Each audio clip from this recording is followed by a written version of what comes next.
Thank you, Mas Tama, buat jawabannya. Ini ada pertanyaan. Nah, ini minta dibahas saham harum. Tadi kan Mas Tama bilang komoditas boleh di-watch ya, karena sektornya tuh lagi rally. Tuh. Kira-kira untuk saham harum gimana nih? Nah, kita bisa lihat sebenarnya kalau Harum ini eh, ada kena dua sentimennya. Dia bisa kena call sama dia bisa kena nikel. Walaupun nikelnya sebenarnya belum terlalu besar, cuman sentimen nikel nggak tahu kenapa itu yang buat Harum dari 1.300 tahun lalu sekitar 2020 jadi 10.000 karena sentimen nikel. Padahal nikel itu masih kecil lah ibarat porsinya di Harum.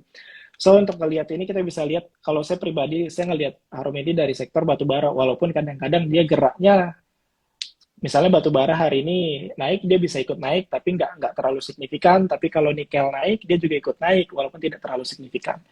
So kalau dari sisi valuasi dan lain sebagainya saya dia belum mahal tapi juga belum belum terlalu nyaman untuk kita entry di harga sekarang. Kecuali ya kemarin itu di 1.400-an itu udah lumayan menarik kemarin. Cuman sekarang udah di 1.800-an, so udah beda lagi dari sisi valuasi.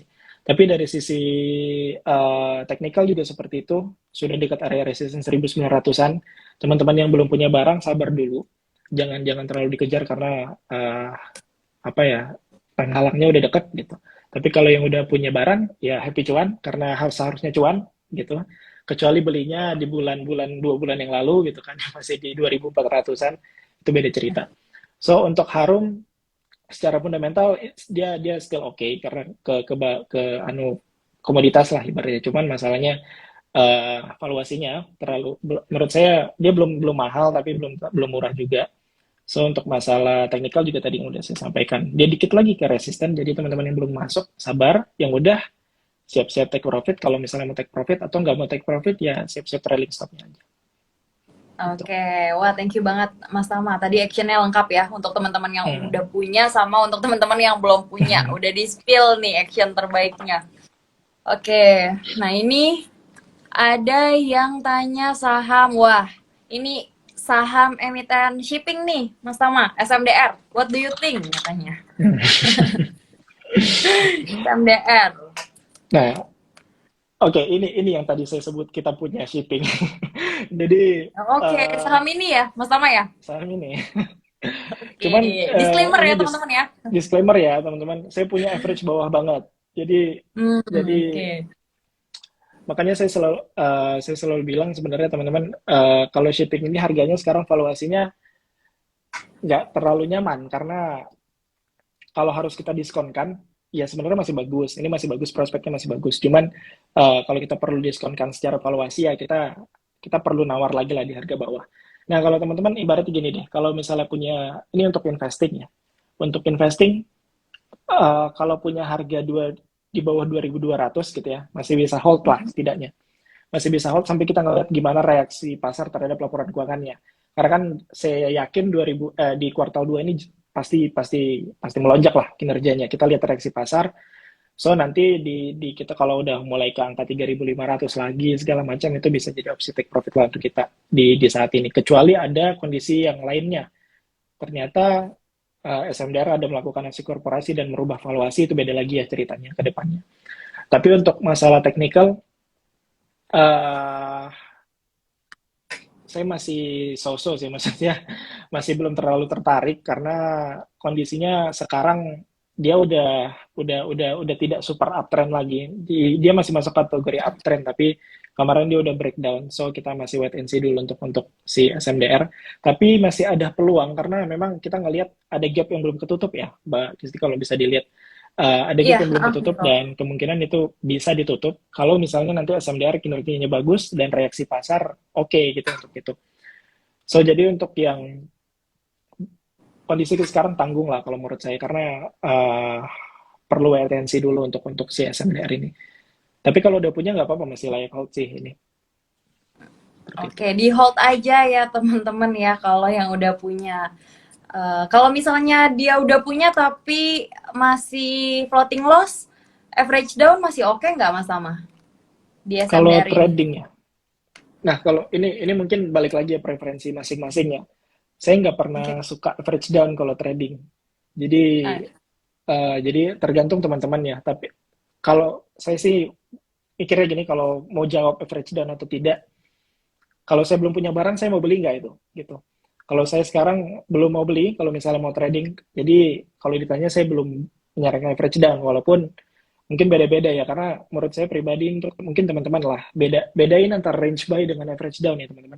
Range buy misalnya 100 sampai 105, beli di 105, 103 beli, itu bukan average down sebenarnya, itu kita masih masih dalam ranging buy kita, tapi 105 sampai 100, udah sampai 100, turun tuh sampai apa 95 misalnya, teman-teman time back lagi di bawah, nah itu average down. Saya kurang menyarankan yang seperti itu, karena kita cut your loss early and super veteran, so untuk SMDR sabar dulu aja deh yang masih cut loss, karena masih ada peluang naik sih, kita ngelihat semoga naik ya di di kuartal 2 ini, seperti itu. oke, oke, oke. Nah, kemudian ini ada lagi yang tanya BRIS dan WIRG. Gimana nih? Oke, Eh, Bruce bagus dari, maksudnya dari sisi teknikalnya udah lumayan oke. Jadi kemarin kan kalau ini bisa serentak lah, BRIS, Agro gitu ya teman-teman, yang sama pergerakannya itu hampir sama teknikalnya. So sekarang yang udah punya nggak apa-apa, masih bisa di hold karena kita masih masih ada upside ke sampai ke 1.800. Tapi kalau teman-teman yang belum punya, mendingan sabar dulu karena posisinya sekarang di tengah jalan nih teman-teman. Mau muter balik udah jauh, tujuan udah nyampe gitu. Bentar lagi nyampe. Jadi teman-teman yang belum punya barang sabar dulu aja untuk brace. Nah, tapi kalau secara apa ya? Kalau secara fundamental bulan lalu juga udah saya sentuh sama Mbak Kisti juga. Brace ini perusahaan bagus, cuman valuasinya memang yang dinilai premium lah sama pasar. Jadi susah banget turunnya. Ya memang udah turun tuh, udah turun, tapi menurut saya itu belum belum cukup murah dengan fundamentalnya sekarang. Jadi untuk fundamentalnya saya no comment dulu untuk brace. So, untuk teknikal ya begitu tadi. Udah jadi gini deh sama teman-teman. Mungkin kedepannya akan sama semua pernyataan saya karena gini, market kita ini beberapa hari ke belakang ini udah pada naik gitu. Jadi ya, kondisinya, saya juga baru ingatkan tadi di Telegram ke teman-teman yang di Telegram bahwa posisi sekarang ISG itu on resistant dan udah rejection malah. Jadi ibaratnya udah sempat atas turun lagi ke bawah. Jadi posisi-posisi saham tuh sudah banyak yang udah mulai deket resist. Jadi hati-hati aja, bukan berarti nggak bisa naik ya. Dan ada juga beberapa saham yang belum naik. So, mendingan kita lirik yang ke sana gitu. So, itu yang bisa saya tekankan ke teman-teman. Kalau WRG ini, saham IPO ini, balik lagi, uh, dia mungkin baru IPO dan habis naik gila-gilaan hampir berapa ratus persen kan gitu ya. Dari ya, IPO-nya baru dia turun. ya. Nah, kondisi sekarang masih sideways teman-teman. Saya masih sosok aja di sini. Jadi pokoknya gini deh untuk WRG, paling penting itu di 500-nya.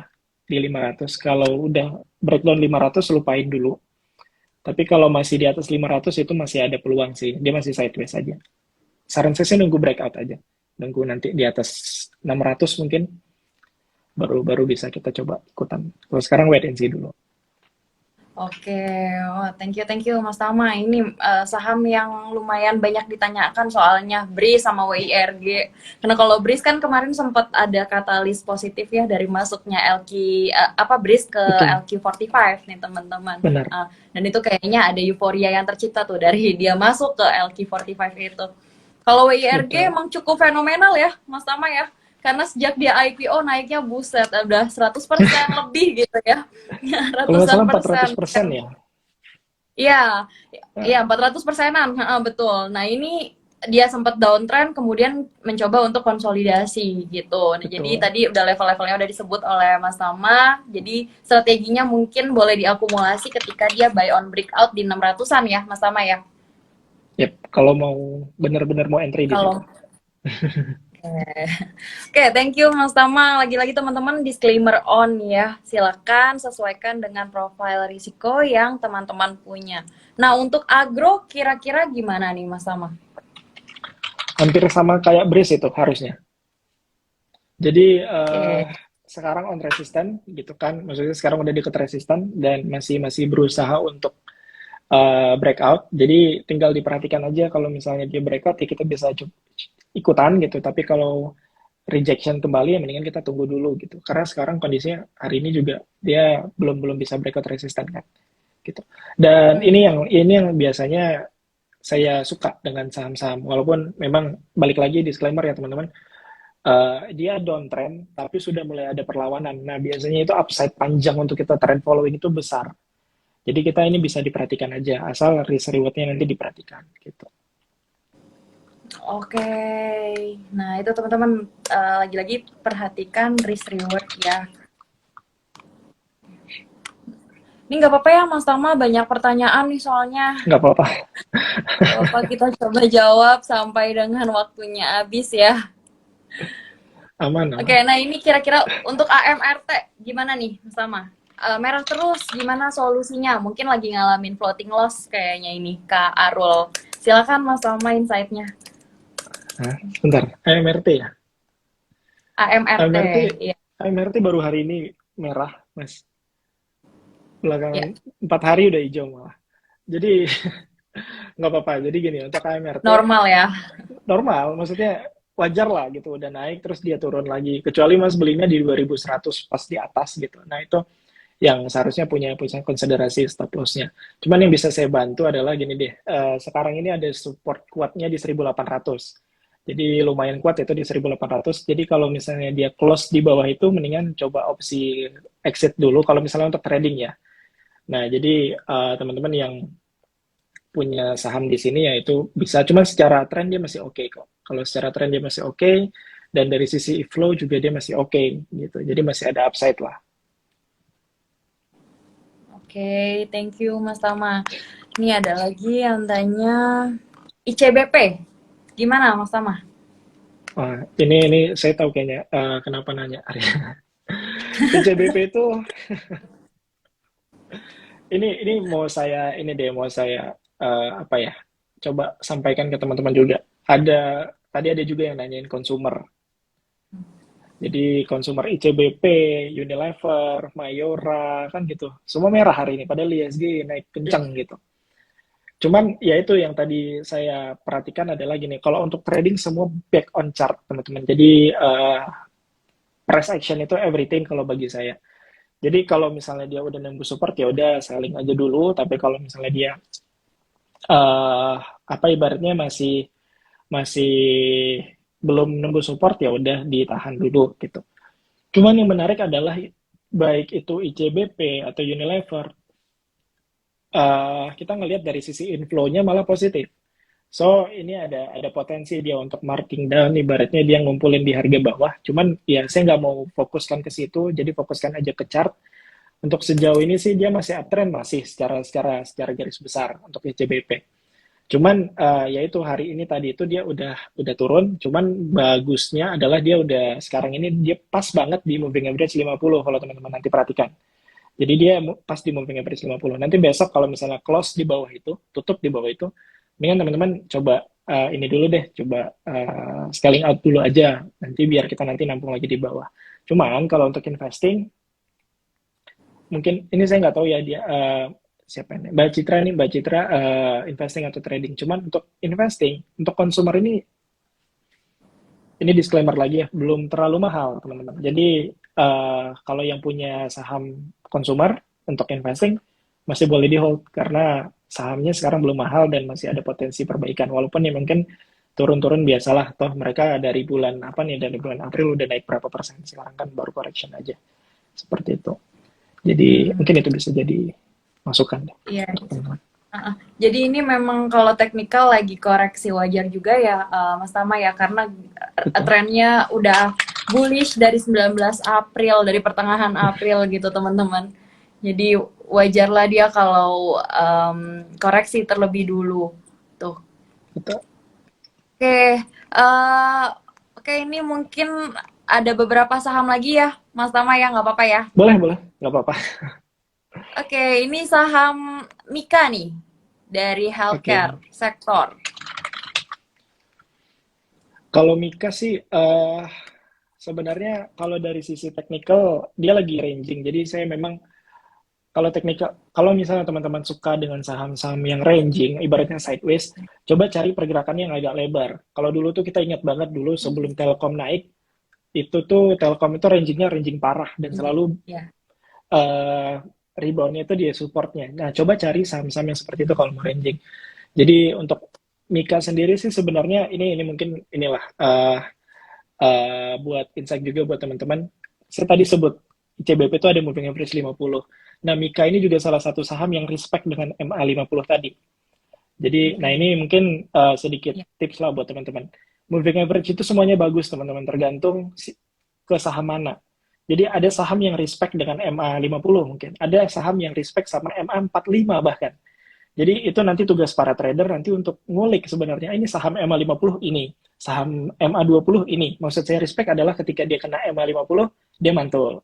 Ketika dia dari bawah kena di atasnya MA50, dia turun ke bawah. Nah, tadi kenapa saya bilangnya Mika ini saya kurang sama Mika karena dia sudah nembus MA50-nya. Jadi dia sudah di bawah MA50-nya. So kemarin itu dia berhasil berkali-kali dia testing untuk MA50-nya dia masih berhasil naik. Cuman akhirnya dia kemarin beberapa hari lalu tutup. So sekarang dia memang lagi di support pas banget di 2600. Kalau besok memang masih masih close lagi di bawah, ya support selanjutnya di sekitar 2500-an, teman-teman. Jadi posisinya gitu nih, karena ranging dia marketnya. Seperti itu. Iya, iya, betul, betul. Oke, wah, thank you banget nih, Mas Tama. Itu karena Mika udah di bawahnya MA50, jadi teman-teman mungkin boleh lupakan sejenak ya cari saham-saham yang masih jauh lebih menarik gitu. Kalau dari sisi teknikal, lagi-lagi disclaimer is on Betul. ya, teman-teman ya. Oke, Mas Tama, ini karena keterbatasan waktu, tapi sebelum kita akhirin live IG di malam hari ini, Hmm. mungkin boleh dong closing statement dari Mas Tama untuk teman-teman investor ajaib. Semoga semakin cuan gitu. Silakan Mas Tama. Oke, sebenarnya untuk mungkin sambil ngejawab kekhawatiran teman-teman lah bahwa uh, saya ini pakai teknikal kah atau pakai fundamental kah atau pakai bendermologi kah, terus kondisi market ini seperti apa. Yang pertama yang menurut saya yang perlu teman-teman perhatikan adalah jangan bandingkan sama tadi udah di awal kita udah sempat sentuh ya. Jangan bandingkan sama tetangga gitu karena rumput mereka pasti akan selalu lebih hijau. Bandingkanlah kinerja portofolio kita dengan kinerja IHSG. Itu paling mudah. Kalau yang biasa kita lakukan di tim Chandraful bandingkan kinerja porto dengan IHSG sama kinerja pribadi dengan rata-rata reksadana. Jadi teman-teman coba perhatikan tuh reksadana yang favorit, berapa return year to date-nya. Oh ternyata mereka 5%. Teman-teman bisa 8% nih portofolio tumbuh. So itu udah bagus, bisa dikembangkan terus gitu. Yang jadi kendala adalah sekarang ini trader terlalu banyak cari-cari, comot sana sini, sedangkan nanti ujung-ujungnya balik lagi ke yang pertama. Udah belajar semua teori-teori, ternyata nggak cocok gitu kan. Banyak teori, teman-teman bisa pakai mana aja. Cuman pilihlah yang cocok. Jadi ada yang cocok, ada yang enggak. Jadi nggak ada yang ini jelek, itu jelek kan sekarang ini banyak nih tim technical, tim fundamental, tim meteorologi. Padahal tiga-tiganya itu bisa dimanfaatkan, kira-kira gitu. Jadi untuk saran saya ke teman-teman, kenali dulu aja gimana stylenya, karena beda-beda orang, beda-beda style, gitu ya teman-teman. Jadi dari situ sebenarnya baru akan ke takar nih, kita on the right track sama apa tidak. Kedua adalah track portofolionya, gitu. Oke. Udah tumbuh berapa persen? Kita beda ya teman-teman dengan cuan saham. Misalnya cuan saham hari ini cuan 5%, itu bukan portofolio. Tapi track lah pertumbuhan portofolio. Misalnya teman-teman di Januari itu 10 juta. Sekarang udah tumbuh jadi sekitar mungkin let's say kita bisa bilang 12 juta. Wah udah 20%, udah bagus banget, belum 1 tahun. So itu in the right track. Tapi kalau belum, misalnya udah 2 tahun di bursa saham, kita belum tumbuh juga, berarti itu ada yang salah. Nah dengan seperti itulah sebenarnya yang perlu dievaluasi. Jadi bandingkan aja kinerja kita dengan kinerja ISG atau kinerja reksadana biar teman-teman nanti lebih anteng gitu. Jadi nggak usah terlalu banyak-banyak nge-subscribe Telegram gitu, nggak usah masuk grup banyak-banyak gitu. Pilih aja yang sesuai style, cari edukasi yang menurut teman-teman bagus lah untuk teman-teman. So dari situ barulah kita bisa tenang di market. Makanya kenapa kita bisa santai, market lagi turun, kenapa kita bisa santai, market lagi naik ya karena itu sebenarnya. So itu aja sih paling dari kita dari tim Wonderful dan semoga ya sampai 1 tahun nanti ke akhir tahun ini yang market masih oke lah ya. Jadi buat teman-teman yang masih belum bisa profit lagi di saham. seperti itu. Oke, thank you nih Mas Tama. Emang kita harus melakukan evaluasi ya, bukan di sahamnya cuan berapa, tapi di portfolio investasinya nih teman-teman. Udah bisa menghasilkan berapa nih dari awal tahun sampai dengan hari ini.